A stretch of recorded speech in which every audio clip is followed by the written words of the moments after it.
Baik, selamat malam teman-teman. Sebelum kita mulai, apakah suara saya sudah terdengar cukup jelas di teman-teman semua? Cukup terdengar jelas, Bu. Cukup, Miss. Baik, teman-teman, kita mulai pembahasan kita pada malam hari ini. Di pertemuan sebelumnya tentu kita sudah membahas tentang perspektif fisiokratisme, merkantilisme, dan the urgency of political economy. Di kesempatan ini kita akan membahas tentang perspektif liberalisme serta dengan pembagian turunannya. Tentu saja pendalaman kita terhadap perspektif liberalisme ini tidak akan terlalu dalam ya, karena untuk pendalamannya nanti kalau misalnya ada yang mengambil mata kuliah Global Political Economy, maka di situ akan dijelaskan lebih detail tentang turunan dari teori-teori liberalisme beserta pembagian berdasarkan kronologi perubahan teori dari masa ke masa. Baik, teman-teman, tentu kita sudah sering banyak mendengarkan tentang apa sih yang dimaksud dengan liberalisme ya. Namun kita perlu mengetahui secara definitif apa yang dimaksud dengan liberalisme tersebut. Kita sejenak melihat dari perspektif definisi ya, menurut Oxford Dictionary. Jadi liberal itu berasal dari liberalisme itu berasal dari kata liberal. Jadi teman-teman perlu memahami bahwa ketika ada kata yang di belakangnya kemudian disematkan kata ism ya. Jadi seperti misalnya konservatism ya, sosialisme, semua yang ada kata ismnya itu akan merujuk pada pemahaman politik. Jadi kata liberal ditambah dengan ism adalah perspektif politik atau pemahaman politik yang menganggap bahwa orang yang mengadopsi liberalisme itu harus terbuka terhadap perilaku baru. Ya, jadi dia open. Open itu dalam bahasa terbuka itu dalam artian Anda terbuka, tidak mesti harus sepakat, ya. Anda tidak diwajibkan untuk sepakat atau menerima ide tersebut, tetapi Anda setidaknya mau mendengarkan perbedaan ide tersebut dan mengakui bahwa terjadi perbedaan. Jadi, Anda melihat terhadap perilaku baru, Anda terbuka terhadap perilaku baru, banyak hal kita mungkin masih mengingat ya, dulu di awal-awal Indonesia terbentuk, itu banyak orang masyarakat Indonesia itu yang tidak berjilbab. Kemudian dari masa ke masa, dari tahun ke tahun, adopsi terhadap pakaian lebih Islami itu lebih terbuka atau lebih banyak orang yang memakainya. Anda tidak perlu harus sepakat dengan perubahan tersebut, tetapi Anda mengetahui bahwa ada atau sudah terjadi perubahan perilaku. Begitu juga kalau kita sering mendengarkan tentang perbedaan pola pikiran dan perilaku dari Gen Z, milenial ya, baby boomer dan sebagainya, kita memahami bahwa terjadi perubahan perilaku atau perubahan opini, tidak mesti harus sepakat, tidak mesti harus sesuai pikiran kita. Kita boleh sangat berbeda, tapi kita terbuka terhadap dan mengakui bahwa terjadi perbedaan tersebut. Kemudian, selain itu, selain kita terbuka terhadap perilaku atau opini baru, tentu juga kita memiliki keinginan ya, tidak memiliki keinginan ini berbeda dengan kita sudah melakukan. Ingin saja itu tanpa melakukan itu sudah termasuk faktor di dalam perspektif liberalisme. Jadi keinginan untuk discard, kita buang nilai-nilai tradisional. Nah, apa yang maksud dengan nilai tradisional adalah nilai-nilai lama yang kemungkinan besar sudah tidak sejalan dengan nilai-nilai baru. So, itulah yang disebut dengan perspektif liberalisme. Nah, mungkin teman-teman bertanya-tanya kenapa kita harus mempelajari liberalisme ini. Jadi kalau kita belajar ilmu politik, Introduction to Political Economy, particularly social science, pasti kita akan selalu dihadapkan dengan perspektif liberalisme. Jadi memang secara timeline teori, bahkan pola pikir dunia dari perspektif merkantilisme ke fisiokratisme, kemudian beralih ke liberalisme, itulah yang menunjukkan terjadinya pola pemikiran yang muncul pada nenek moyang kita dan kemudian membentuk siapa kita sekarang atau ke arah mana kita akan melihat dunia ini. Nah, sekarang kita lihat, nah kenapa kita perlu mempelajari liberalisme ya, atau kenapa liberalisme itu penting? Pertama, teman-teman, liberalisme adalah fondasi dari pemikiran ekonomi secara modern. Ya. This is foundation of modern economic thought.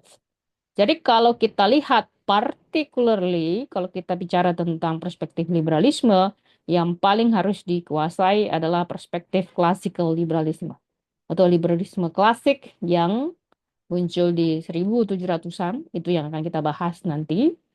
Karena ada beberapa hal yang sangat signifikan yang muncul pada saat itu, ya, mulai dari 1500-an, 600-an, 700-an, munculnya ide-ide awal seperti pasar bebas, kemudian hak individu, serta adanya batasan terhadap pemerintah.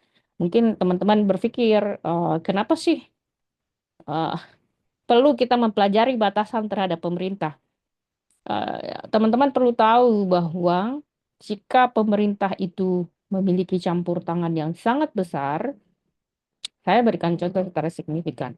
Kalau pemerintah memiliki campur tangan yang terlalu banyak dalam kegiatan atau kehidupan orang per orang, itu tentu akan memberikan disadvantage atau akan membuat gerak hidup Anda itu tidak sebebas sesuai dengan kemauan Anda. Atau misalnya kalau dalam perdagangan ketika pemerintah ikut campur, ya, campur banyak, bisa saja beliau atau pemerintah ini menetapkan batasan-batasan dagang. Secara mungkin kehidupan pribadi, teman-teman, salah satu contoh yang paling signifikan mungkin dalam kehidupan Anda, campur tangan pemerintah adalah pemerintah menentukan batasan orang menikah, kemudian batasan orang boleh menikah dengan uh, agama, harus seagama, kemudian batasan umur, batasan jenis kelamin, bahkan di dalam pekerjaan ketika Anda mencari kerja, tentu di situ ada prasyarat seperti misalnya tinggi badan, kemudian usia dan sebagainya. Hal-hal seperti ini di dunia barat ya, terutama kalau Anda tinggal di Amerika, di Eropa, itu sudah dibuang aspek-aspek tersebut. Dalam artian ketika Anda mencari pekerjaan di dalam CV, Anda sudah tidak perlu lagi mencantumkan seperti nama, kemudian jenis kelamin, ya, agama, jenis kelamin, tinggi badan, dan hobi dan sebagainya. So basically benar-benar fully yang dibutuhkan dari Anda itu adalah skill Anda dan tentu attitude-nya ya. Agama, tinggi badan tentu tidak berkorelasi dengan cara Anda bekerja dan sebagainya.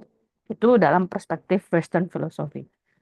Jadi kita penting ini mendasari foundation of modern pemikiran uh, ekonomi modern, tentu juga yang membentuk sistem ekonomi sekarang.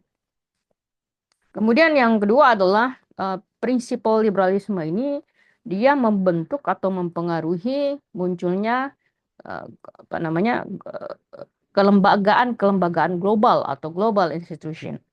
Jadi contoh seperti misalnya munculnya World Trade Organization atau WTO, International Monetary Fund, World Bank, itu sebenarnya adalah akar munculnya kelembagaan ini disebabkan karena adanya pemahaman liberalisme. Jadi tanpa ada pemahaman liberalisme, maka sangat tidak mungkin muncul kelembagaan seperti WTO, IMF, dan World Bank. Jadi Kalau kita mau memahami prinsip dasar, bahkan seperti misalnya UN itu muncul, itu karena disebabkan perspektif liberalisme. Kemudian yang ketiga adalah liberalisme ini adalah framework yang kita bisa gunakan untuk menganalisa perdebatan-perdebatan kebijakan ya. Karena framework liberalisme ini, pandangan liberalisme ini membuat kita bisa melihat apakah misalnya kebijakan liberalisasi perdagangan, privatisasi dan deregulasi ini itu memberikan keragaman pemahaman bagaimana kita melihat apakah sudah baik kebijakan ini atau sebenarnya ada hal yang perlu kita kritisi, terutama ketika kita melihat suatu kebijakan. Nah, ketiga aspek inilah yang menggarisbawahi teman-teman kenapa sangat penting kita belajar tentang perspektif liberalisme. Nah, untuk memahami perspektif liberalisme ini, hal pertama yang harus kita pahami adalah mengetahui akar dari perspektif liberalisme tersebut. Jadi kalau kita kembali pada eh, perspektif liberalisme, maka hal dasar yang perlu kita ketahui adalah memahami apa itu classical liberalisme. Jadi secara pembagian sebenarnya liberalisme ini dibagi menjadi tiga, yakni classical liberalisme, kemudian neoclassical liberalisme, dan neoliberalisme. Nah, hal pertama yang akan kita bahas pada pertemuan ini tentu adalah classical liberalisme. Tentu neoclassical liberalisme dan neoliberalisme penting, tapi itu adalah apa namanya materi yang advance, tetapi hal dasar yang perlu Anda ketahui, terutama dalam materi pengantar ilmu ekonomi politik adalah memahami classical liberalisme atau liberalisme klasik.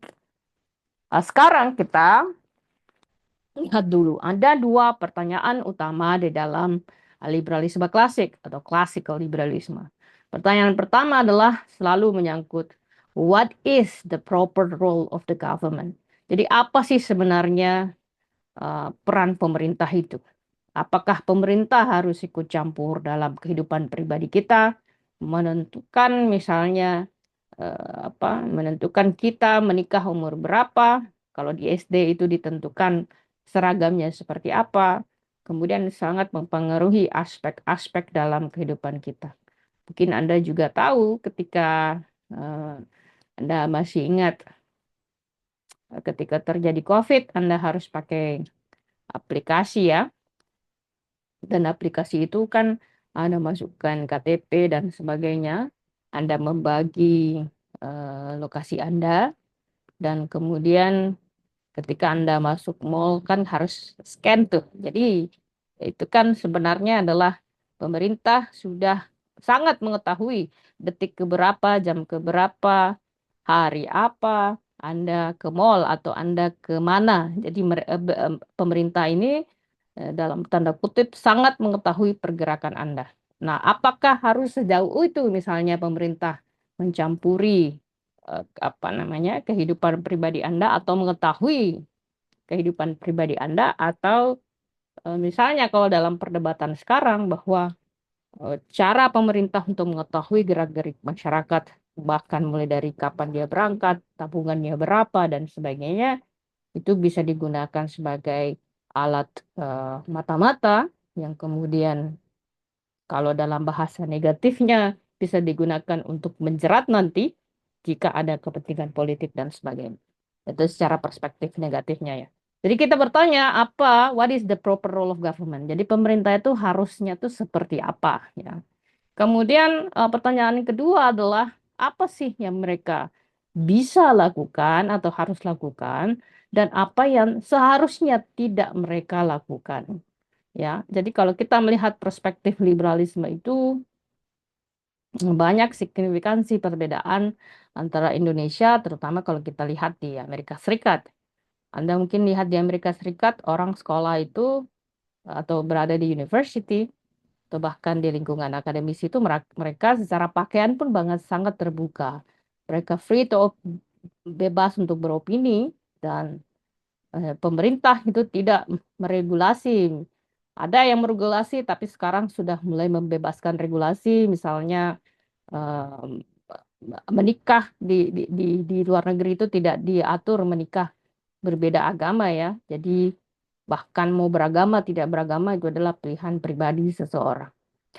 Sekarang kita lihat ya, jadi classical liberalisme ini sepakat ya, kalau kita merujuk pada classical liberals, artinya tokoh-tokoh classical liberals ini sepakat bahwa pemerintah itu memang harus dibatasi ya. Mereka sepakat tuh bahwa pemerintah should be limited, tapi mereka tidak mencapai kesepakatan how to get into the conclusion, dalam artian mereka tidak sepakat yang mana yang harus kita batasi, yang mana yang tidak harus kita batasi. Jadi mereka memiliki perbedaan opini satu sama lain. Sekarang teman-teman kita lihat secara pendekatan metodologi dalam pendekatan liberalisme. Teman-teman, kita lihat dulu apa sih yang dimaksud dengan liberalisme dari etimologi. Jadi kalau kita belajar etimologi itu kita belajar asal katanya dari mana. Jadi secara etimologi, kata liberalisme ini berasal dari bahasa Latin, liber yang artinya free, kemudian makin berkembang ya, diadopsi dalam bahasa Spanyol, artinya liberales, kemudian berkembang sampai sekarang. Jadi pemikir-pemikirnya seperti John Locke, John Jacques Rousseau, kemudian diadopsi secara global. Nah, kita lihat secara ontologi. Jadi kalau kita bicara tentang ontologi, sebenarnya kita bicara tentang what is the nature of being atau sifat alami sesuatu, atau being itu adalah makhluk ya. Apa sifat alaminya? Jadi kita pelajari tentang eksistensi dan sifat alami dari realitas yang kita lihat. Nah, kalau kita lihat secara ontologi, liberalisme ini dia fokus pada individu, dia kemudian memaklumi atau merecognize, mengakui adanya pluralisme dan perbedaan realitas antar orang per orang. Teman-teman, yang disebut dengan perbedaan realitas di sini adalah mungkin contoh kasus, misalnya kalau Anda pernah pacaran kemudian putus dan kemudian Anda mengatakan kepada teman Anda, "Oh, saya tahu betul rasanya bagaimana putus ya." Nah, itu adalah tanggapan yang salah karena realitas atau realitas satu orang dengan realitas orang yang lain itu berbeda. Kenapa? Karena Anda adalah individu berbeda dan tentu mantan pasangan Anda adalah individu berbeda. Sehingga menjadi tidak eh, perfect atau kurang tepat kalau kita katakan bahwa realitasnya sama. Ya, tentu berbeda ya. Kemudian berikutnya adalah avoid atau menghindari totalizing metaphysical claim. Itu yang saya tadi bilang ya, bahwa eh, apa yang terjadi kebenaran di sini belum tentu kebenaran di Amerika Serikat. Apa kebenaran di Amerika Serikat secara normatif belum tentu kebenaran yang ada di sini. Misalnya, very simple kayak misalnya aborsi. Di beberapa negara bagian Amerika Serikat itu sudah dilegalkan aborsi. Jadi aborsi itu adalah salah satu aspek yang dilegalkan atau dianggap sebagai norma yang diterima secara umum. Tetapi kalau di Indonesia tentu eh, tidak atau berbeda seperti itu ya. Nah, sekarang kita lihat dari segi epistemologi. Nah, kalau epistemologi eh, itu adalah secara sederhananya adalah bagaimana kita mempelajari realitas tersebut. Jadi bagaimana kita mempelajari pengetahuan dan bagaimana kita bisa datang dengan salah satu perspektif. Jadi tadi kalau kita lihat, kalau Anda menulis nanti skripsi misalnya ya, kalau ada yang mengambil skripsi, Anda harus menulis ontologinya, kemudian epistemologinya. Epistemologinya itu biasanya kita bisa menggunakan kuantitatif, kualitatif, atau mixed methods. Jadi di dalam liberalisme itu selalu menekankan terhadap validity of knowledge ya. Selalu menekankan pada penggunaan pengetahuan, kemudian menekankan pada kebebasan berekspresi, serta promote public justification atau justifikasi secara publik. Contoh-contoh scholarsnya seperti Karl Popper, John Rawls, and John Stuart Mill. Nah, inilah secara epistemologi, ontologi, dan etimologi bagaimana kita memahami apa itu liberalisme. Nah, sekarang teman-teman kita lihat ya, tadi saya sudah sedikit meng-highlight bahwa liberalisme itu sebenarnya dibagi menjadi tiga, teman-teman. Jadi ada yang disebut dengan classical liberalisme. Jadi kalau secara sederhana, classical liberalisme itu adalah sekumpulan ide yang kemudian menempatkan kebebasan individu sebagai ide utama. Ya, kemudian ide ini berkembang menjadi neoclassical liberalisme. Secara core principle dari classical liberalisme itu dilihat dari 4 aspek. Pertama adalah hak individu, kemudian pemerintah yang dibatasi, pasar bebas, dan kontrak sosial. Jadi teman-teman, munculnya DPR itu adalah salah satu bentuk dari kontrak sosial. Jadi DPR itu sebenarnya adalah lembaga. Jadi ada orang di dalam lembaga itu yang Anda pilih untuk merepresentasikan atau mewakili suara Anda. Nah, suara Anda itulah yang kemudian akan diterjemahkan menjadi regulasi atau undang-undang. Jadi memilih anggota dewan itu tidak hanya sekedar orang yang duduk di parlemen, tetapi orang itu adalah orang yang mewakilkan Anda untuk mengatur hidup Anda dan kemudian mengatur bagaimana uang Anda itu akan digunakan atau uang pajak Anda akan digunakan. Secara economic view, classical liberalisme ini mendukung laissez-faire, ya, let them do what they want. Kemudian invisible hand. Jadi invisible hand menurut pendekatan Adam Smith itu adalah ada aktor yang tidak terlihat yang akan mengatur masyarakat sehingga pemerintah tidak perlu ikut campur. Ibaratnya kalau Anda antri di McD itu misalnya nih Anda mau beli atau di KFC atau dimanapun ya, kalau Anda sering antri, Anda lihat ada beberapa line antrian, tanpa ada orang yang mengatur Anda harus antri di mana, ya di line berapa. Ketika ada yang kosong, maka automatically Anda akan masuk ke antrian kosong tersebut. Nah, itulah yang dimaksud dengan invisible hand. Ada tangan-tangan yang tidak terlihat yang menyebabkan atau mengatur mekanisme pasar itu, keteraturan itu muncul secara sendirinya. Kemudian teman-teman setelah klasikal liberalisme, maka muncullah yang kita sebut atau kita kenal dengan neoclassical liberalisme. Neo itu baru, jadi pandangan neoklasik yang cukup baru atau pembaharuan dari pandangan classical liberalisme. Nah, neoclassical liberalisme ini menganjurkan adanya intervensi government yang sangat minimal dan memaksimais kebebasan individu yang lebih besar ya dibandingkan dengan pandangan klasikal liberalisme. Jadi core prinsipalnya adalah minimal government, kemudian social Darwinism extreme forms dalam artian manusia itu tahu yang terbaik buat dirinya, ya silahkan mereka memilih atau bertindak sesuai dengan pilihan mereka. Kemudian munculnya right libertarian yang menekankan pada property rights. Itu sebabnya teman-teman di Amerika Serikat itu Anda boleh punya senjata ya, karena itu di senjata api ya, itu karena itu dikategorikan hak Anda untuk membela diri Anda, hak Anda untuk memiliki sesuatu.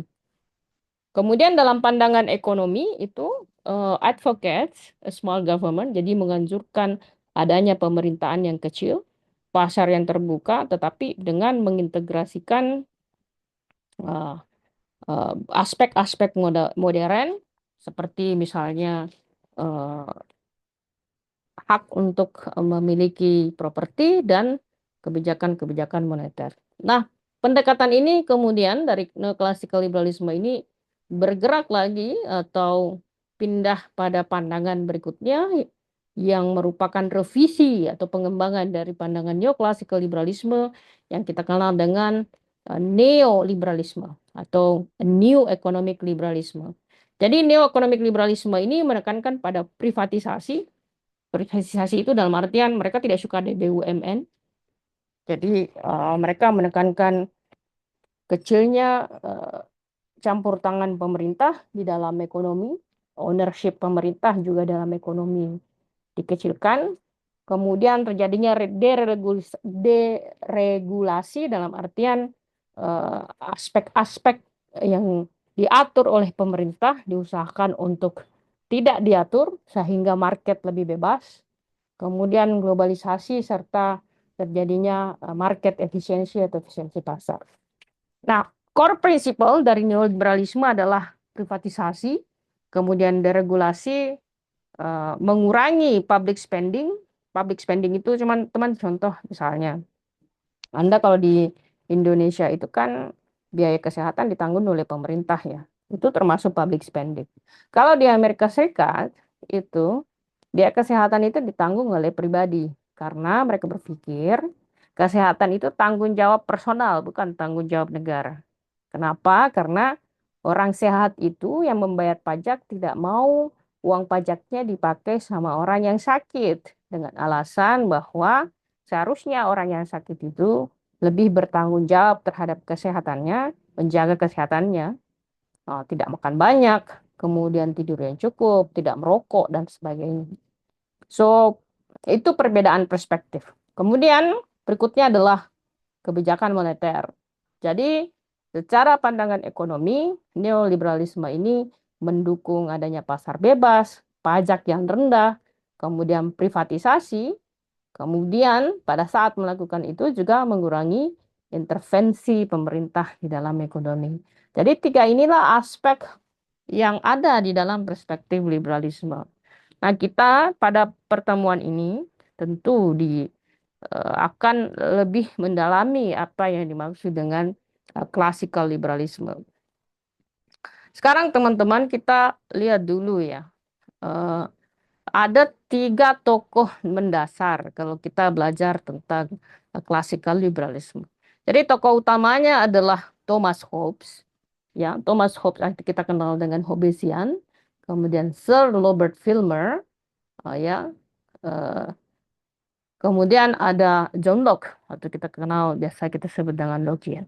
Nah, Thomas Hobbes itu hidup pada waktu yang sama dengan Sir Robert Filmer. Jadi dua orang ini memiliki pandangan yang sangat berbeda dan saling mengkritik satu sama lain.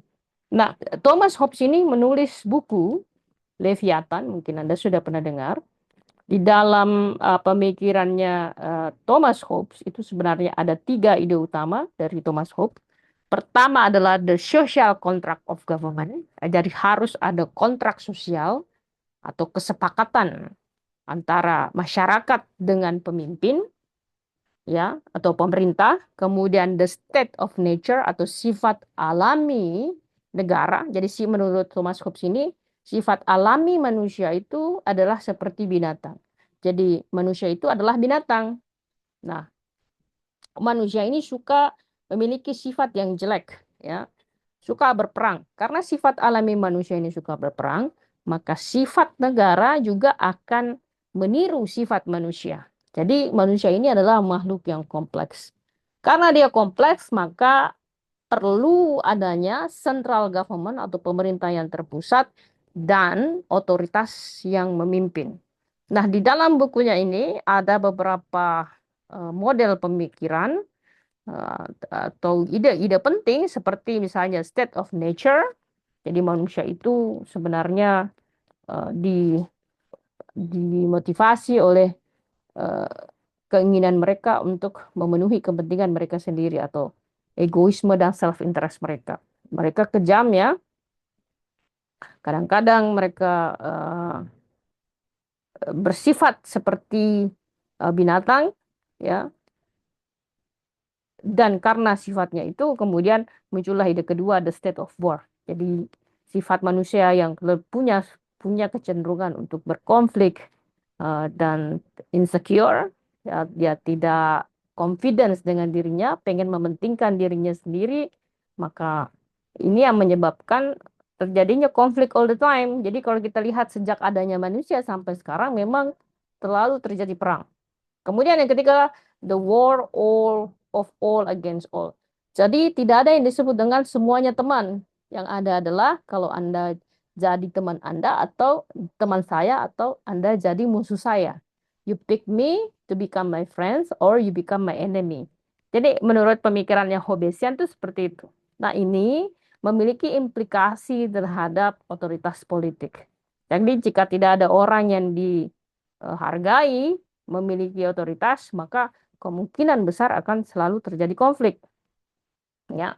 Nah, oleh karena itu perlu pemimpin yang memiliki otoritas ini perlu mendapatkan persetujuan dari masyarakat dan persetujuan itu harus dibentuk dalam kontrak sosial. Jadi adanya keseimbangan antara kebebasan dan keamanan bersama. Nah, pemikirannya Hobbes ini sangat berbeda dengan pemikirannya Robert Filmer. Jadi dalam bukunya Patriarka, The Natural Power of Kings, si Robert Filmer ini memperkenalkan konsep yang kita kenal dengan absolutist concept of kingship. Apa yang maksud dengan absolute concept of kingship? Itu adalah raja itu adalah pemimpin seumur hidup, raja adalah eh, apa namanya pilihan Tuhan atau perwakilan Tuhan di bumi. Oleh karena itu, segala sesuatu perkataan raja adalah hukum dan kepatuhan terhadap raja adalah keharusan. Jadi, Filmer percaya bahwa negara itu adalah keluarga dan raja adalah bapak dan submission to patriarchal authority, ya, kepatuhan kita dalam sistem patriarki raja, ya, terutama laki-laki adalah kunci di mana masyarakat itu bisa sejahtera.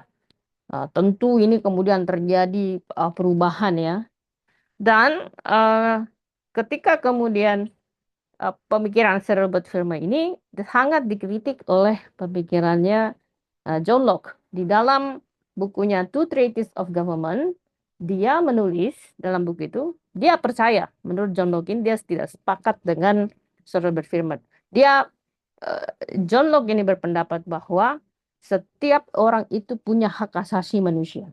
Jadi kalau tadi Sir Robert Filmer mengatakan hukum yang keluar dari raja itu ada apa? Perkataan yang keluar dari raja itu adalah hukum. Jadi kalau misalnya raja mengatakan dia harus dibunuh ya dibunuh. Jadi, ini tanah milik kita semua maka itu adalah perkataan raja atau perkataan raja sama dengan perkataan Tuhan. Jadi dia melihat bahwa setiap manusia ini punya hak dan hak ini dia bawa ketika dia sudah lahir. Seperti misalnya hak hidup, hak untuk bebas, dan hak untuk memiliki properti. Nah, kenapa teman-teman hak kepemilikan properti ini menjadi highlight? Karena ingat pada zaman itu ketika raja berkuasa, raja itu kan bisa mengatakan semua tanah ini milik saya, rumah kamu milik saya, ya, atau properti Anda milik saya. Dan itu tidak bisa dibantah atau kita tidak bisa mengatakan pada saat itu tidak mau karena kalau Anda tidak mau tentu ada hukuman yang harus diberikan kepada Anda. Oleh karena itu menurut John Locke ya tidak wajar atau tidak semestinya kemudian raja mengambil seluruh hak-hak itu, hak hidup, hak kebebasan dan hak untuk memiliki properti karena hak itu sudah diberikan Tuhan sejak manusia itu lahir. Dan kemudian Locke ini memperkenalkan yang disebut dengan kontrak sosial dan menentang adanya ide-ide monarki yang mendikte hukum kepada masyarakat.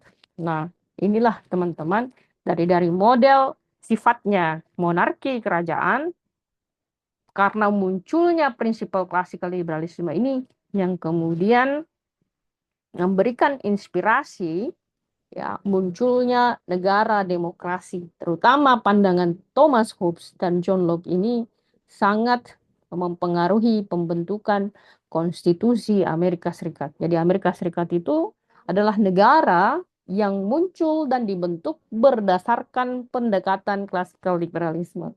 Itu sebabnya teman-teman, kalau kita belajar demokrasi, orang yang belajar tentang prinsip demokrasi tentu tidak akan mampu memahami apa itu demokrasi tanpa mengetahui pendekatan klasikal liberalisme. Nah, sekarang kita lihat. Nah, kalau secara mendasar teman-teman.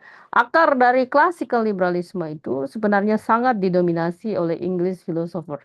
Jadi kalau Anda tadi lihat, kayak Thomas Hobbes and John Locke itu kan philosopher ya. Sir Robert Filmer is also dari Inggris. Jadi mereka sangat dipengaruhi oleh eh, masa-masa pencerahan, terutama dari Prancis. Kemudian kita lihat juga bahwa momentum perubahan dari suatu sistem pemerintahan by one person dengan satu orang dengan absolute power to democracy. Jadi munculnya pemimpin-pemimpin yang memiliki kekuasaan tetapi terpilih secara demokrasi. Ya, kalau kita lihat sekarang, termasuk di Indonesia adalah presiden memiliki kekuasaan, power yang luar biasa, tapi dalam bentuk demokrasi. Nah, di dalam klasikal liberalisme itu memperkenalkan dua jenis kelembagaan. Pertama, kelembagaan atau organisasi. Negara itu teman-teman adalah institution. Jadi negara itu adalah kelembagaan atau kita dalam bahasa Inggrisnya itu institution. Jadi kelembagaan itu terdiri dari dua jenis. Pertama, coercion, kedua adalah consent atau kelembagaan secara paksa dan kelembagaan yang terjadi karena kesepakatan. Jadi yang disebut dengan kelembagaan coercion itu adalah kelembagaan-kelembagaan yang muncul karena dipaksa muncul. Jadi ketika kelembagaan itu dipaksa untuk muncul, maka modelnya adalah political autocracy. Asalnya model ekonominya itu adalah slavery dan feudalism. Inilah yang terjadi di Israel, teman-teman. Israel itu adalah negara yang hasil buatan Inggris, Prancis, Jerman, dan Amerika. Karena pada saat itu mereka tidak mau menerima orang-orang Yahudi di negara mereka, maka dibuanglah dan dibuatlah kesepakatan dalam tanda kutip, dipindahkan ke Palestina. Dan kemudian karena dia memaksa untuk tinggal di sana dan menyebabkan eh, tersingkirnya wilayah orang-orang Palestina di wilayahnya sendiri, sehingga kalau kita lihat secara sampai sekarang itu modelingnya itu masih dalam kalau kita sebut bahasa kasar itu penjajahan yang luar biasa. Kemudian teman-teman, kelembagaan yang konsen sepakat ya. Salah satu kelembagaan yang konsen itu kayak misalnya Indonesia, kita sepakat ada negara. Jadi semua negara yang modelnya terbentuk karena kita sepakat, maka dia bentuknya pasti demokrasi. Dan sistem ekonominya itu by employment system. Jadi siapa yang mampu bekerja, siapa yang mampu mencari uang ya dialah yang akan mendapatkannya. Esensinya seperti itu. Sekarang kita lihat ya, classical liberalisme ini teman-teman itu memiliki impact atau dampak.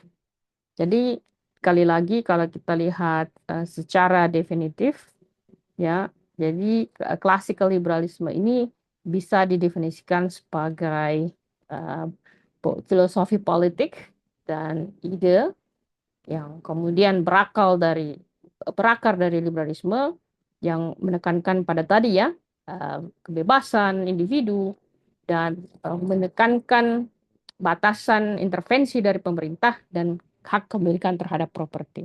Jadi ada prinsip-prinsip dasar dalam classical liberalisme. Pertama adalah the primacy of individual rights and freedom. Jadi hak utama terhadap penekanan hak-hak individu dan kebebasan harus ya bisa dilakukan dalam mengekspresikan kepentingan diri kita sendiri atau individual self interest atau kepentingan dari individu itu. Kemudian yang kedua adalah mereka percaya bahwa manusia itu reasonable ya. Mereka itu bisa berpikir kok. Mereka bisa mengambil keputusan secara rasional yang akan bermanfaat bagi diri mereka sendiri secara keseluruhan. Oleh karena itu mereka tidak perlu dikasih tahu what is the best for you karena mereka atau tidak perlu diatur what is the best for you karena mereka sudah tahu sendiri ya. Seperti misalnya dia mau menikah umur berapa ya dalam kasus ini itu tidak usah diatur oleh pemerintah ya dalam versi ekstrimnya.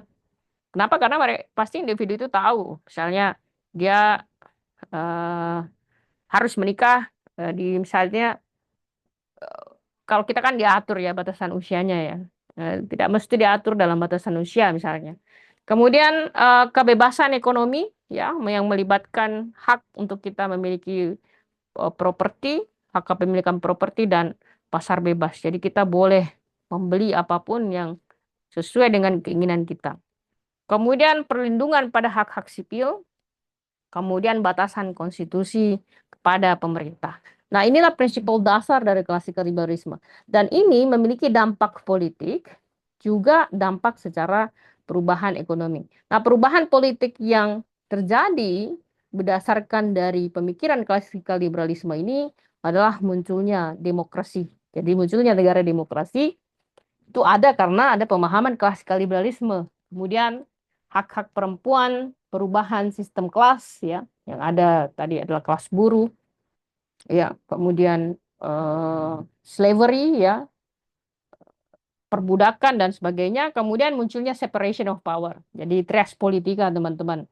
Anda masih ingat ya kalau yang disebut dengan separation of power itu adanya pemisahan kekuasaan antara yudikatif, legislatif, dan eksekutif. Kemudian berikutnya mempertanyakan ya Catholic Church. Jadi Anda tahu bahwa munculnya demokrasi, munculnya Amerika Serikat adalah proses karena mereka pengen bebas beragama. Itu munculnya agama Protestan ya, yang kemudian mereka ke Amerika dan agama itu berkembang sangat pesat di sana. Karena memang mereka itu adalah aliran yang menentang dominasi kerajaan dominasi gereja Katolik pada saat itu. Jadi kemudian political changes-nya juga berdampak adalah subjek-subjek seperti seni, musik, pengetahuan dan literatur itu sekarang lebih difokuskan dibanding dengan agama, ya.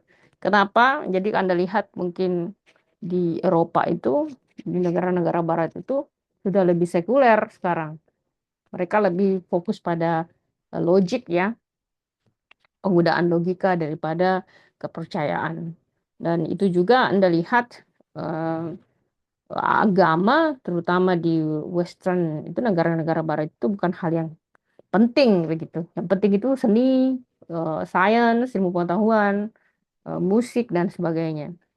Kemudian dampak secara ekonominya kita lihat bahwa prinsip classical liberalisme ini mengatakan bahwa suatu ekonomi yang sehat itu harus memiliki intervensi yang sangat kecil atau keterlibatan intervensi pemerintah yang sangat kecil. Jadi individu itu harus bisa memiliki hak, terutama dalam kepemilikan properti dan juga dibiarkan untuk berpartisipasi dalam pasar yang kompetitif. Jadi tidak boleh ada pelarangan ya. Kemudian ini akan membuat pasar yang kompetitif ini ya tentu akan menciptakan yang disebut dengan industrialisasi dan menghasilkan revolusi industri. Nah, inilah kalau kita ditanya ya apa dampak dari klasikal liberalisme secara politik, tentu menghasilkan demokrasi, women rights, change of the class system, separation of power, kemudian mengurangi peran gereja Katolik, membuat orang lebih rasional, tentu secara ekonomi, membuat pasar lebih terbuka dan lebih kompetitif. Nah, sekarang kita lihat siapa saja pemikirnya, teman-teman. Jadi tadi kita sebutkan sekilas ketika kita menggambarkan perbedaan ide Thomas Hobbes, John Locke, kemudian Sir Robert Filmer, karena kita sedikit mengenal siapa itu John Locke ya. John Locke lahir di Inggris, dia lawyer, dia bekerja, tapi dia juga belajar kedokteran di Oxford University. Pemikirannya dia sangat dipengaruhi oleh Francis Marie Arouet dari Prancis yang memperkenalkan ide Voltaire, jadi bebas dari perbudakan, bebas bicara, bebas untuk beragama, dan adanya pemisahan antara church and state. Sebenarnya kalau kita pahami secara sederhana teman-teman, pemisahan church and state ini adalah secara konseptual adalah pemisahan agama dan negara. Jadi kalau menurut Karl Marx itu agama itu candu. Jadi pandangan-pandangan klasikal liberalisme ini melihat kapan agama itu dinikahkan dengan negara itu akan saling memanfaatkan. Jadi kadang-kadang simbolisme agama itu dimanfaatkan secara politik untuk mendapatkan dukungan atau membenci salah satu kelompok. Dan itu sudah terjadi di Eropa ya di 1500-an, 600-an dan 700-an karena penggunaan aspek agama untuk aspek-aspek politik. Kemudian pemikirannya John Locke ini juga dipengaruhi oleh Jean-Jacques Rousseau tentang pandangannya mengenai opini publik. Jadi ingat pada zaman itu teman-teman 1500-an, 1600-an orang itu nggak gampang beropini karena siapapun yang misalnya dia beropini tidak sesuai dengan pandangan kerajaan, mereka bisa dibunuh atau dihukum mati. Jadi Locke, ide utama dari Locke berpendapat bahwa pemerintah itu harus melindungi kehidupan, ya, memberikan kebebasan, jadi jaminan kebebasan bagi individu dan juga hak kepemilikan properti. Tetapi di dalam melakukan hal tersebut, kekuasaan pemerintah dan intervensi pemerintah itu harus dibatasi.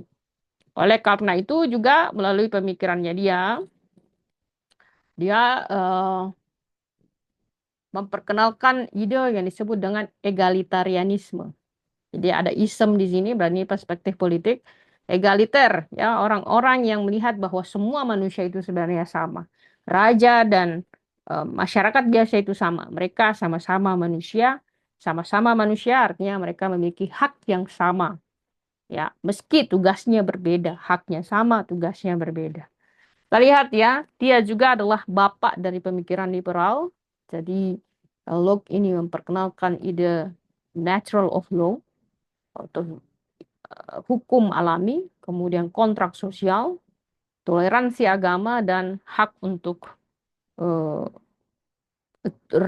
to revolute, ya, berkembang biak. Kemudian mengungkapkan pendapatnya, berkembang sesuai dengan keinginannya. Dan ini memiliki uh, pengaruh yang sangat besar terhadap revolusi Amerika dan pembentukan konstitusi Amerika Serikat. Jadi dia secara dasar, kalau kita lihat bukunya Second Treatise of Government di sini, itu punya 3 pertanyaan dasar. Pertama, bagaimana kita mengedukasi anak kita? Jadi kalau di Barat itu selalu ditanya anaknya, what do you want? Mau belajar apa? Jadi individu anak per anak itu memiliki kebebasan yang luar biasa ketika memilih apa yang mereka inginkan. Bahkan sekarang itu diberikan kebebasan misalnya bahkan sampai belum pada usia cukup mereka bisa memilih. Kalau mereka merasa bahwa pengen merubah gendernya itu bahkan ada beberapa negara bagian yang sudah membolehkan itu terjadi. Jadi mereka dalam pandangan itu ya how should we educate our children? Apakah berdasarkan personal choice atau pilihan personal yang akan membentuk kehidupan dewasa kita? Karena hidup itu adalah pilihan pribadi ya, dan bagaimana pilihan-pilihan kita itu akan membentuk kita. Jadi tidak terpengaruh atau tidak dipengaruhi atau tidak dibentuk oleh pilihan orang lain, apalagi pilihan negara. Kemudian yang ketiga adalah who should rule over us? Siapa sih yang seharusnya mengatur kita? Apakah kita sendiri? Apakah keluarga kita? Apakah pemerintah? Kalau dalam pendekatan John Locke, yang bisa mengatur kita adalah kebebasan kita memilih. Kemudian yang ketiga adalah what we should do to someone who have different religious view. Bagaimana kita, apa yang harus kita lakukan ketika kita bertemu dengan orang yang memiliki pandangan agama yang berbeda dengan kita. Tentu jawabannya adalah kalau dalam pandangan John Locke kita harus bisa memberikan ruang terhadap kebebasan ya. Kita memberikan ruang terhadap adanya perbedaan pandangan satu sama lain. Jadi kalau orang boleh berbeda agama, punya pandangan berbeda tadi ya, kita kembali pada pendekatan liberalisme bahwa kita mengetahui adanya perilaku baru, kita mengetahui adanya opini baru, kita tidak perlu sepakat, tapi kita mengetahui Dan kita mau mendengar bahwa terjadi perbedaan tersebut. Dan saling menghormati tentunya. Kemudian teman-teman, tokoh yang kedua, tokoh lain selain yang sudah disebutkan adalah Adam Smith. Jadi Adam Smith ini berasal dari Edinburgh. Kemudian dia sekolah di University of Glasgow, kemudian sekolah di Oxford. Beliau belajar moral filosofi dan memperkenalkan 4 teori utama, yakni teori invisible hand yang tadi sudah dijelaskan, kemudian division of labor.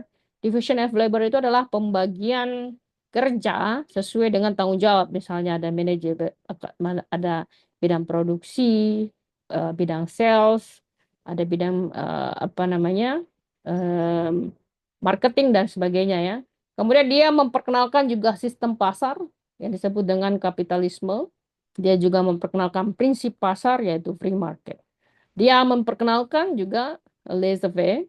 Jadi laissez-faire itu individu itu tahu apa yang terbaik buat diri mereka sendiri dan mereka punya hak untuk menentukan sesuai dengan their self interest atau kepentingan mereka. Selain itu juga Adam Smith berpendapat bahwa peran pemerintah harus dibatasi. Jadi dia mendukung laissez-faire dan memperkenalkan 4 teori utama. Sekarang kita lihat teman-teman tokoh berikutnya adalah John Stuart Mill. Jadi John Stuart Mill ini menulis buku yang ini On Liberty, kemudian Utilitarian. Jadi kalau kita lihat beliau kuliah dari University College London juga merupakan bagian atau anggota DPR ya di City of Westminster.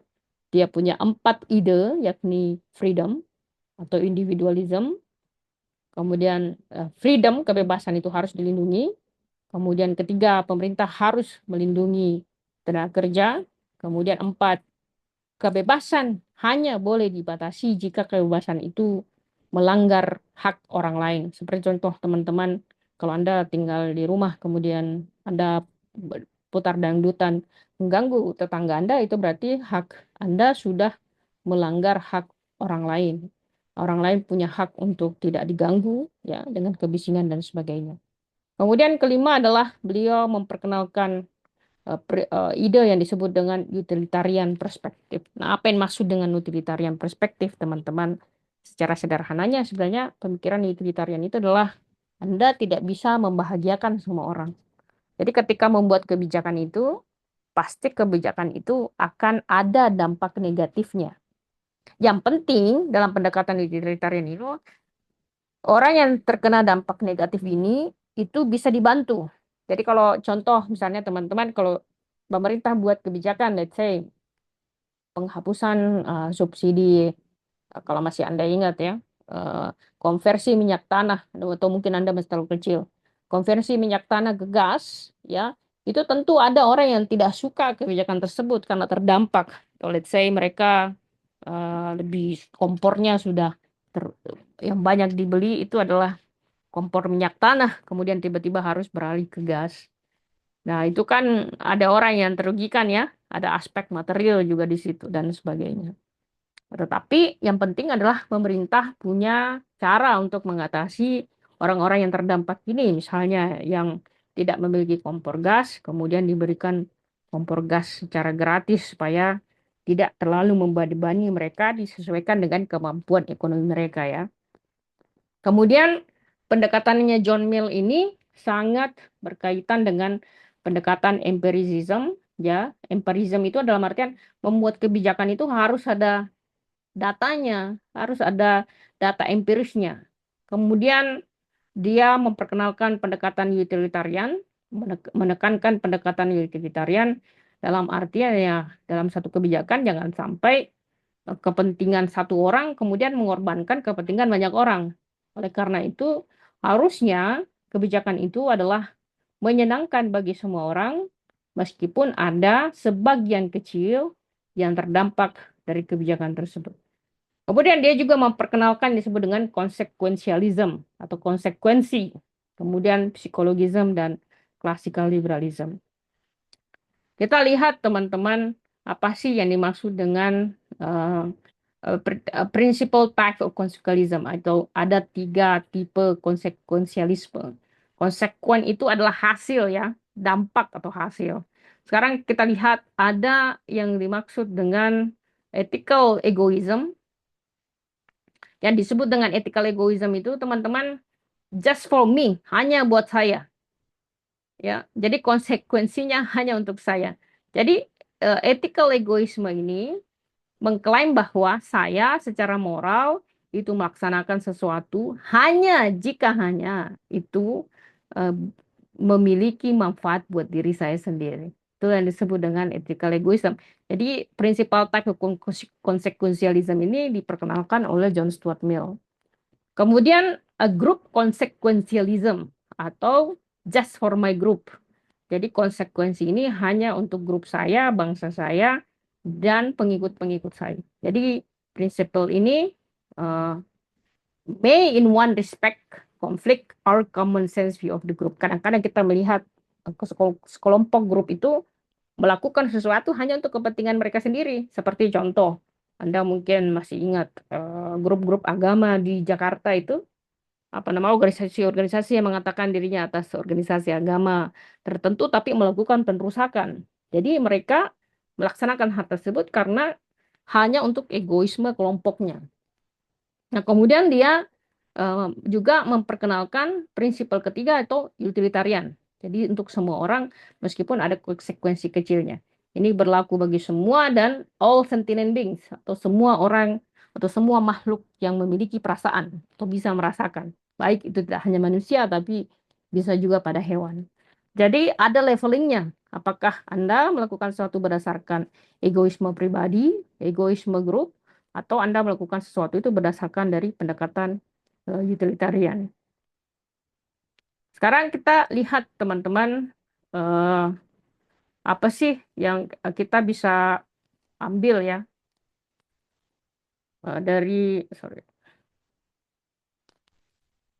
dari pelajaran ini ya teman-teman. Sorry,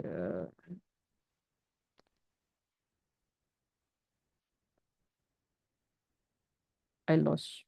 Bentar.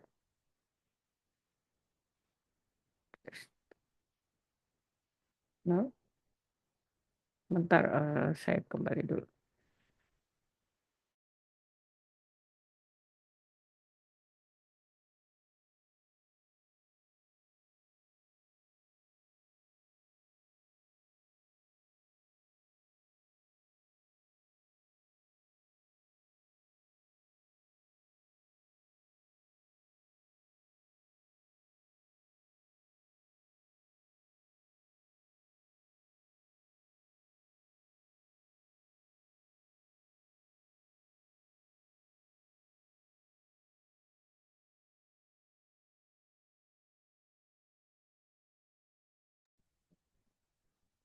Jadi teman-teman, apa sih takeaway yang bisa kita ambil dari penjelasan kita ya? Tentu pertama adalah kita melihat bahwa klasikal liberalisme dan masa pencerahan, jadi munculnya klasikal liberalisme itu kita sebagai masa perubahan yang sangat signifikan karena berakhirnya model kerajaan yang sangat menghilangkan hak asasi orang per orang. Jadi klasikal liberalisme ini muncul sebagai atau bersamaan sebagai era pencerahan, terutama di abad ke-17 dan ke-18 sebagai dasar utama dari kebebasan individu. Kemudian kalau kita lihat eh, orang-orang atau tokoh-tokoh pencerah seperti John Locke ini berpendapat bahwa the state of nature. Jadi John Locke itu sebenarnya berpendapat bahwa pada dasarnya manusia itu baik. Kalau Locke itu kan mengatakan, kalau Thomas Hobbes mengatakan bahwa manusia itu binatang. Jadi menurut John Locke ini, ya, manusia itu pada dasarnya baik dan mereka memiliki hak yang mereka dapatkan dari Tuhan sejak mereka lahir. Mereka free, bebas, mereka setara, dan mereka punya hak yang tidak bisa kemudian diambil baik itu secara hukum oleh pemerintah dan otoritas. Jadi hak-hak itu adalah hak bebas, hak untuk hidup, hak untuk bebas, hak untuk memiliki properti, dan human could legitimate establish only boleh ada pemerintah jika kemudian pemerintah itu ditugaskan untuk melindungi kita, memproteksi hak individu kita, terutama hak kita untuk memiliki properti. Teman-teman, tentu kita ada beberapa flow yang akan kita lihat ya, seperti misalnya dari pre-classical liberalisme ke classical liberalisme menghasilkan beberapa pemikiran seperti misalnya demokrasi, kemudian modernisme menghasilkan liberalisme dan menghasilkan neoliberalisme, kemudian post neoliberalisme, kemudian muncul libertarian, dan libertarian sendiri muncul left wing and right wing libertarian. Tentu ini adalah pembahasan yang sangat mendalam dan tentu kalau kita membahas satu persatu akan membutuhkan waktu yang banyak. Teman-teman, sebelum mungkin saya di pertemuan ke depan akan menjelaskan 10 prinsip mendasar dalam liberalisme, tentu ada kemarin ada pertanyaan teman Anda ya yang bertanya tentang debt ratio Indonesia itu apakah masih dalam posisi aman. Saya izin menjawab ya pada pertemuan ini. Pada saat itu saya mengatakan bahwa Indonesia sebenarnya masih relatifly aman karena base utangnya itu tidak boleh melampaui dari 60% GDP. Jadi kalau kita lihat debt to GDP ratio kita ini masih di 38%, kemudian diproyeksikan 38,2%. Siapa yang memiliki atau di mana kita meminjam uang itu dari lokal, kemudian lembaga-lembaga internasional atau utang luar negeri, risk levelnya itu moderate. Tapi tentu ada risiko-risiko ya, seperti misalnya tertekannya rupiah. Kalau di Amerika Serikat itu dia sudah 124% di atas GDP, dalam artian penghasilannya itu, utangnya itu udah lebih banyak dari penghasilannya. Kemungkinan besar ini akan naik jadi 126%. Utang-utang Amerika itu atau pemberi utang ke Amerika Serikat itu atau pembeli surat utang Amerika itu sebenarnya adalah Cina dan Jepang. Jadi resikonya ini sangat tinggi. Itu juga salah satu sebab kenapa Donald Trump sekarang memberikan tarif yang sangat luar biasa. Ya, baru 245% baru saja saya baca tadi itu kepada Cina. Kenapa? Karena mereka pengen uang, mereka pengen dapat pendapatan dari pajak supaya menutupi utang-utang mereka ya. Jadi kalau dilihat dari perbandingan Indonesia Amerika ini, yang paling beresiko itu adalah Amerika. Meski kalau kita lihat Jepang itu rasio utangnya itu adalah 268% ya. Kemungkinan besar akan naik 272%. Tetapi teman-teman, Jepang itu kenapa dia meskipun utangnya banyak tidak beresiko? Karena itu mereka tuh berutang ke masyarakatnya sendiri. Jadi ke bank-bank yang ada di Jepang, kemudian lembaga yang ada di Jepang. Jadi itu kayak modelnya itu dia itu minjam, ibaratnya orangnya mau bangun rumah, tapi dia minjamnya ke keluarga sendiri. Jadi bisa adalah nego-nego kapan bisa dibayar. Mereka juga bisa cetak uang sendiri untuk membayar utang mereka. Cuma kalau misalnya kayak Amerika Serikat dia pinjamnya keluar, ibaratnya orang mau bangun rumah pinjamnya ke bank ya, sehingga akan lebih susah restructuring utangnya nanti. Jadi mungkin kalau kita lihat risk level Jepang ini, meski utangnya besar tapi dia rendah. Ya, itu mungkin penjelasan secara data untuk menjawab pertanyaan sebelumnya. Baik, teman-teman, sampai di sini apakah ada yang ingin ditanyakan? Silakan jika ada yang ingin bertanya.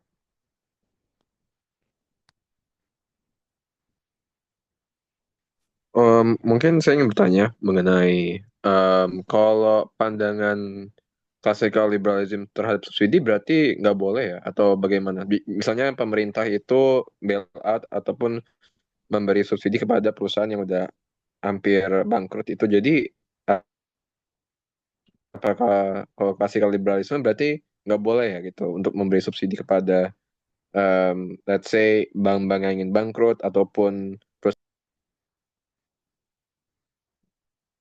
Oke, ini koreksi saya atau saya masih bisa didengar nggak? Atau bisa sih dari saya bisa. oke, baik. Untuk menjawab itu ya, jadi kembali tadi ke penjelasan. Jadi classical liberalisme itu belum sampai otaknya ke privatisasi ya. Jadi pada saat itu belum ada BUMN ya. Jadi mungkin kalau relevansi pertanyaannya itu lebih cocok kalau kita tekankan pada pendekatan neoliberalisme. Jadi kalau tadi pertanyaannya adalah apakah classical liberalisme itu sepakat tidak sepakat terhadap subsidi atau bantuan yang diberikan kepada perusahaan yang hampir bangkrut. Nah, itu harus perlu diklarifikasi dulu perusahaan ini apakah perusahaan pemerintah atau perusahaan swasta.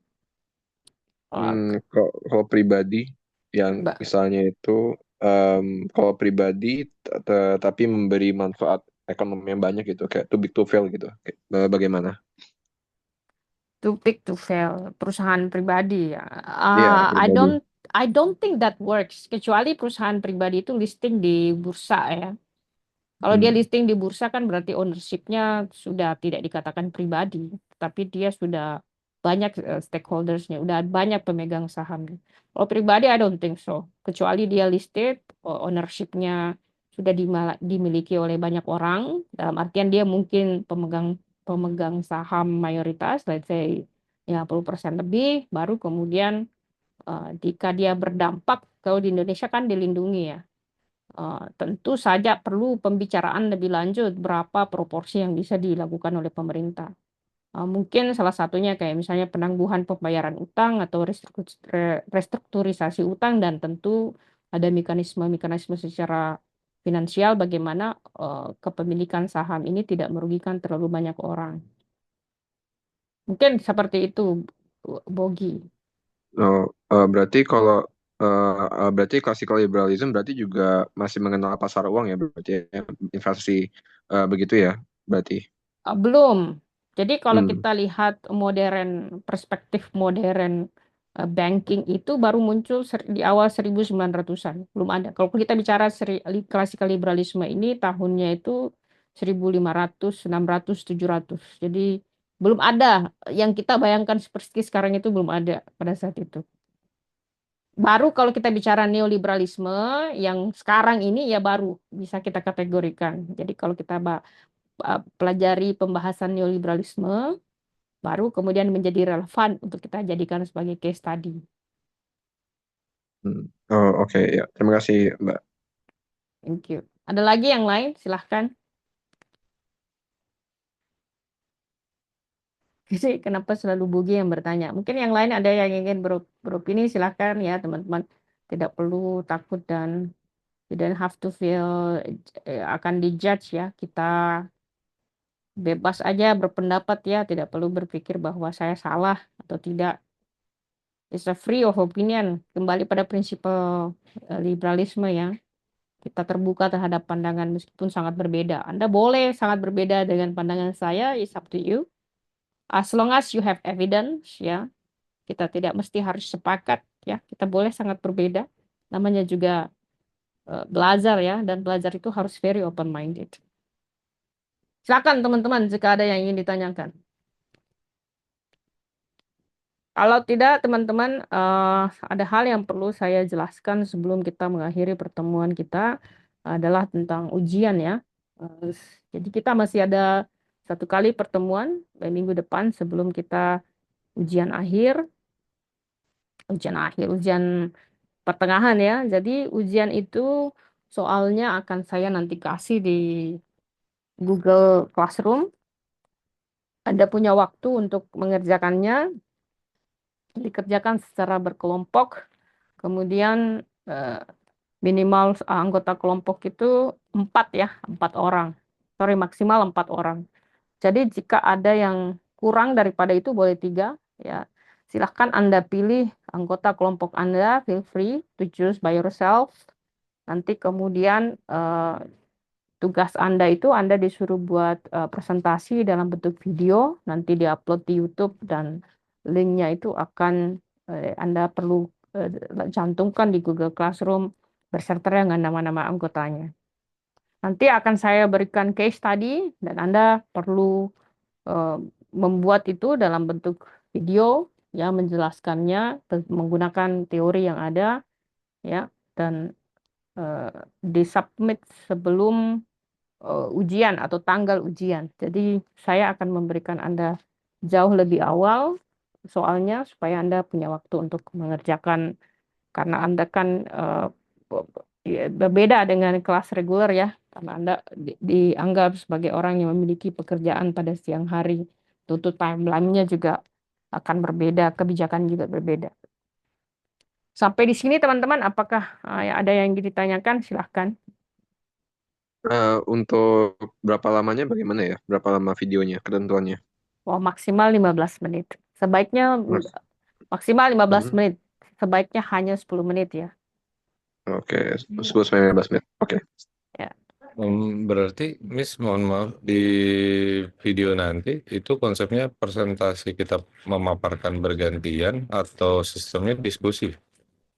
Silahkan Anda boleh memaparkan bergantian atau kalian berdiskusi juga boleh. Oke, yang penting adalah jawaban dari pertanyaan penelitian itu pertanyaan penelitian. Pertanyaan dari soal itu Anda bisa jawab dengan baik. Anda juga kalau tidak mau menampilkan muka juga tidak masalah ya. Yang penting ada suaranya. Anda bisa pakai Zoom kemudian rekam. Hmm. Saya sih berharap jangan model cuma muka ya, tidak ada tampilan teks dalam artian tidak ada hal yang bisa dipresentasikan. Karena saya lebih prefer ada presentasi atau dokumen yang bisa dilihat ketimbang ngelihat muka gitu. Mungkin seperti itu. Kalau ada yang kurang jelas silahkan ditanyakan. Oh berarti bisa lewat Zoom kita share screen kayak gitu terus di record ya Miss? Betul, bisa seperti itu. Oke, terima kasih Miss. Ya. Baik, Miss. Ada lagi yang lain silahkan.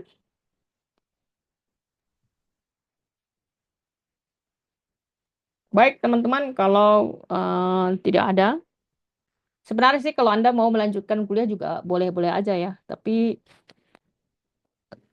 saya sudah menjelaskan lebih dari 1 jam. Kalau saya menjelaskan lagi, I don't think it's going to be very interesting ya. I don't think it's going. Saya pikir akan membosankan ya kalau terlalu lama ya. What do you think? Hmm, Iya, kemungkinan sih kayaknya butuh lebih banyak study case gitu sih Miss. Kalau setelah penjelasan mungkin. Karena ada beberapa juga Mhm. kalau saya cuma mendengarkan kayak tadi pertanyaan Bu Igi sebenarnya secukup mewakilkan karena itu juga Mm-mm. mau ditanyain. Tetapi pada saat terjawab ternyata pada saat yang kita mau tanyakan itu oh ternyata tidak relevan karena itu masih dalam kayak apa namanya kan kita tahunya Mm-mm. klasikal liberalisme itu tidak ada sangkut paut atau campur tangan dari pemerintahan. Jadi Mm-mm. tadi pertanyaannya Buki itu juga yang mau ditanyakan sama saya mungkin sama teman-teman. Tapi ternyata di dalam klasikal liberalisme itu belum ada konsep yang seperti yang Miss jelaskan tadi. Nah itu juga kayaknya kita butuh case-case yang memang lebih relevan dari hasil penjelasannya Miss juga sih. Sebenarnya kalau mau case yang mungkin highly relevan itu satu aborsi ya.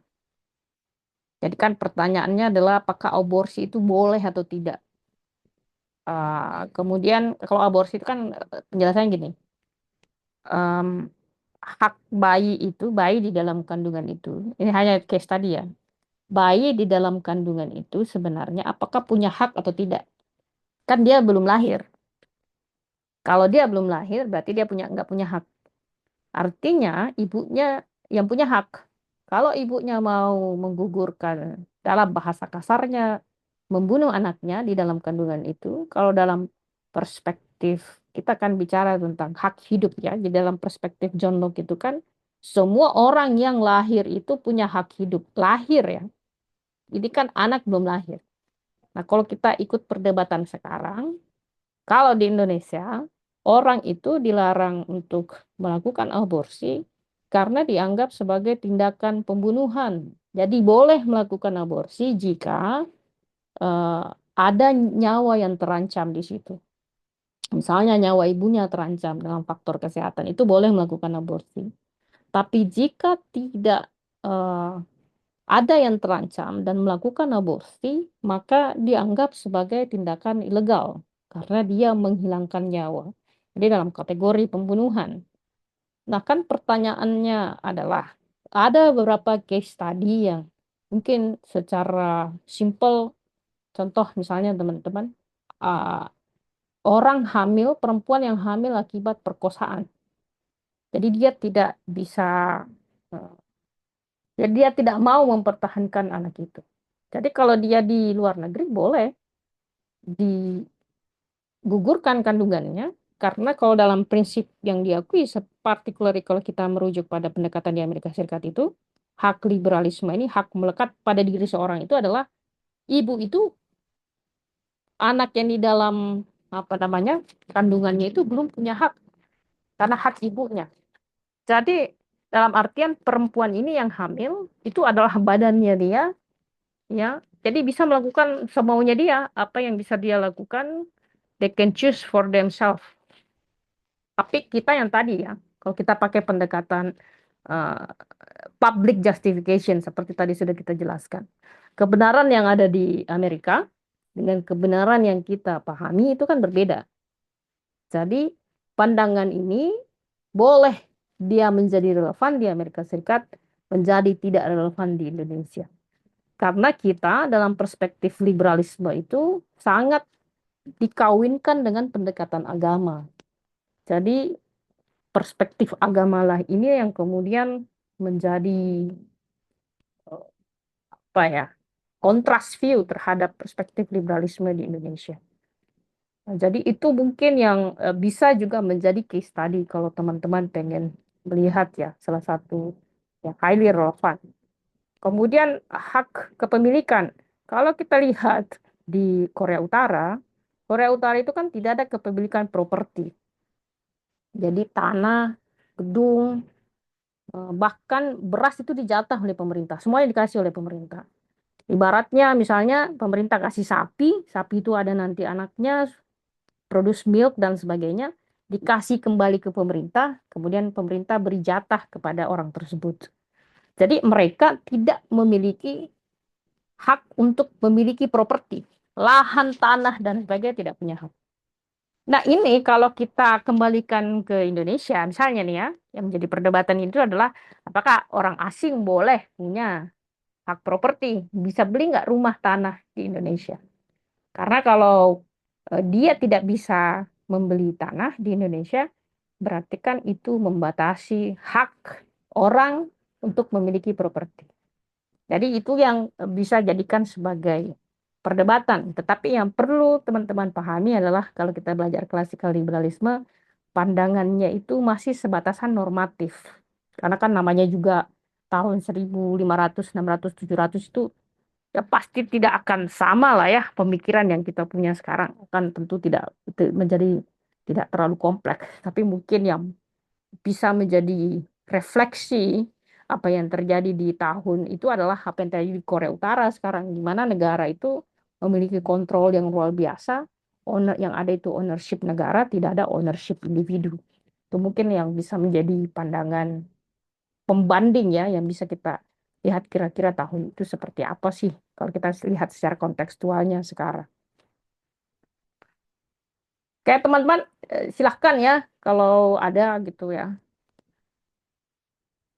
atau ada respon atau feedback silahkan ya. Feel free. Miss mau nanya, Mm-mm. untuk penilaiannya kan un- eh, presentasi kelompok kan ya. Itu penilaiannya individunya bagaimana ya, Miss? Nggak ada penilaian individu, yang ada penilaian anggota kelompok. Oke, Penilaian kelompok, sorry. oke, baik, Miss. Terima kasih. Sama-sama. Silakan teman-teman. Mungkin coba saya pertemuan ke depan akan coba kasih kalian case study ya. Jadi